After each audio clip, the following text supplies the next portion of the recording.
بسم اللہ الرحمن الرحیم۔ معزز خواتین و حضرات، آج ہم اولاد کی تربیت کے اوپر بات کریں گے۔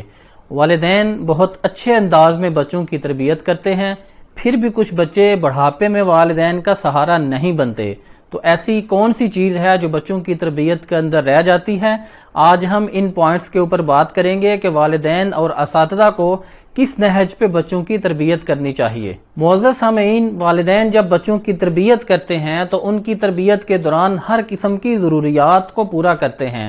اپنے جذبات کو قربان کرتے ہیں، اپنی آسائش کو قربان کرتے ہیں، اپنے وقت کو قربان کرتے ہیں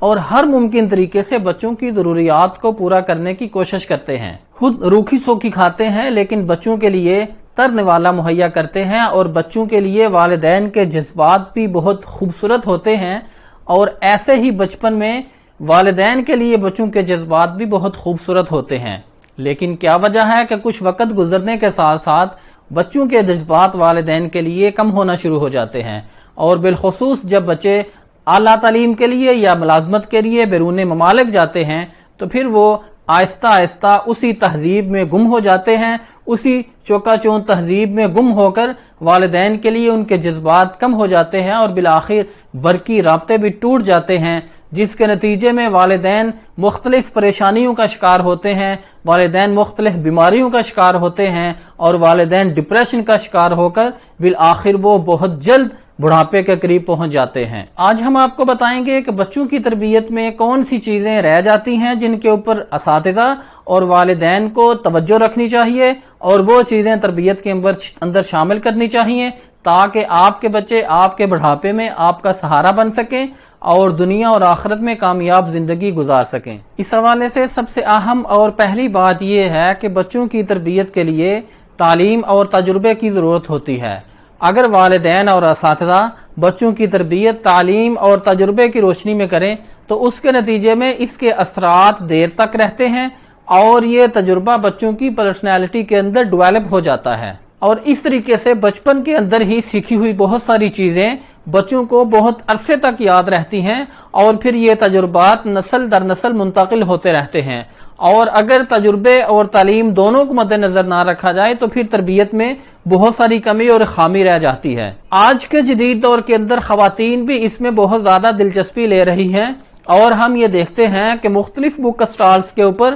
خواتین بچوں کی تربیت کے حوالے سے بکس تلاش کر رہی ہوتی ہیں، اور یہ بہت اچھی بات ہے کہ بچپن کے بعد بھی بچوں کی تربیت کے حوالے سے خواتین کا شامل ہونا یہ خوش آئند بات ہے۔ اس حوالے سے دوسری بات یہ ہے کہ کچھ والدین بچپن میں بچوں کی تربیت کے دوران محبت زیادہ اور سلیقہ کم گھولتے ہیں، یہ چیز بھی بچوں کی تربیت میں خامی کا سبب بنتی ہے۔ اس حوالے سے تیسری بات یہ ہے کہ والدین کو چاہیے کہ بچوں کے ساتھ گھر میں اچھے انداز میں بات کریں، شفقت سے بات کریں، پولائٹلی شائستہ انداز میں بات کریں۔ جب والدین اس انداز میں اچھے انداز میں بچوں سے بات کرتے ہیں، گھر میں جمہوری رویہ اختیار کرتے ہیں، تو پھر بچے بھی والدین کی طرف راغب ہوتے ہیں، اپنے خیالات اور اپنے جذبات اور اپنے احساسات والدین کے ساتھ شیئر کرتے ہیں۔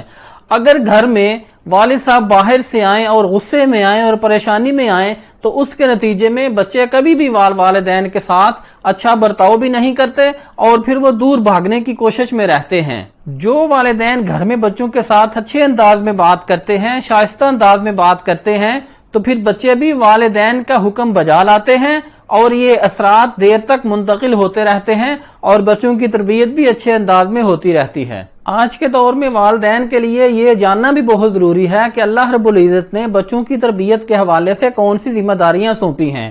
بچوں کا ہنرمند شہری اور مفید شہری ہونا ہی ضروری نہیں ہے، بلکہ یہ بھی ضروری ہے کہ بچے نیکی، اچھائی اور بلائی کو پھیلانے والے ہوں۔ اگر ایک انسان کی اچھے طریقے سے تربیت ہو جاتی ہے تو وہ ہزاروں انسانوں بلکہ لاکھوں انسانوں کو بدلنے کے لیے کافی ہوتا ہے، لیکن آج کل بہت سے والدین اس کے اوپر توجہ نہیں دیتے، وہ صرف مادی وسائل کو پیدا کرنے، مادی وسائل کو حاصل کرنے، آسائشوں کو حاصل کرنے اور صرف اس کے اوپر توجہ دیتے ہیں۔ جب ہم اس طریقے سے بچوں کی تربیت کرتے ہیں تو پھر بچوں کے اندر اچھائی پھیلانے کا، نیکی کرنے کا جذبہ کم ہو جاتا ہے۔ بچہ اپنی ضروریات تو حاصل کر لیتا ہے، کامیاب تاجر تو بن جاتا ہے، ایک کاروباری تو بن جاتا ہے، لیکن وقت کے ساتھ ساتھ وہ دنیا اپنے رشتہ داروں کے اندر اور بہت سارے انسانوں کے اندر اکیلا رہ جاتا ہے، اور پھر اس طریقے سے وہ اپنی زندگی میں بہت سارا خلا پیدا کر لیتا ہے۔ اگر ہم اس چیز سے بچنا چاہتے ہیں تو پھر ہمارے لیے یہ ضروری ہے کہ ہم بچوں کے اندر یہ چیز پیدا کریں کہ وہ ہنرمند ہونے کے ساتھ ساتھ نیکی اچھائی کو بھی پھیلائیں۔ اس حوالے سے پانچویں بات یہ ہے کہ بچوں کی بہترین تربیت کے لیے والدین اور اساتذہ کو چاہیے کہ بچوں کی نفسیات کے حوالے سے آگاہی حاصل کریں کہ ان کا بچہ کس طرح کے طبعی رجحانات رکھتا ہے۔ جب والدین بچوں کی نفسیات کے بارے میں، ان کی دلچسپیوں کے بارے میں جانتے ہوں گے تو پھر وہ ان کی بہتر انداز میں تربیت کر سکیں گے اور مختلف چیزوں کے حوالے سے ان کو بہتر انداز میں گائیڈ کر سکیں گے اور بچوں کی ویکنیسز کو جانتے ہوئے ان کو ان کی خوبیوں میں تبدیل کر سکیں گے۔ نمبر 7، آج کے جدید دور میں بچوں کی تربیت کے حوالے سے والدین اور اساتذہ کے لیے یہ بھی ضروری ہے کہ وہ بچوں کی نشو و نما کے تدریجی ارتقاء سے واقف ہوں، تاکہ وہ یہ جان سکیں کہ کب کس وقت بچے کو کون سی چیز سکھانی ہے، اور جب لوہا گرم ہو تو اس کو آسانی سے اس وقت مولڈ کیا جا سکتا ہے۔ اگر بچے کا اپنی ہم جولیوں سے کھیلنے کا زمانہ گزر جائے تو پھر بچہ بعد میں یہ اہلیت حاصل نہیں کر سکتا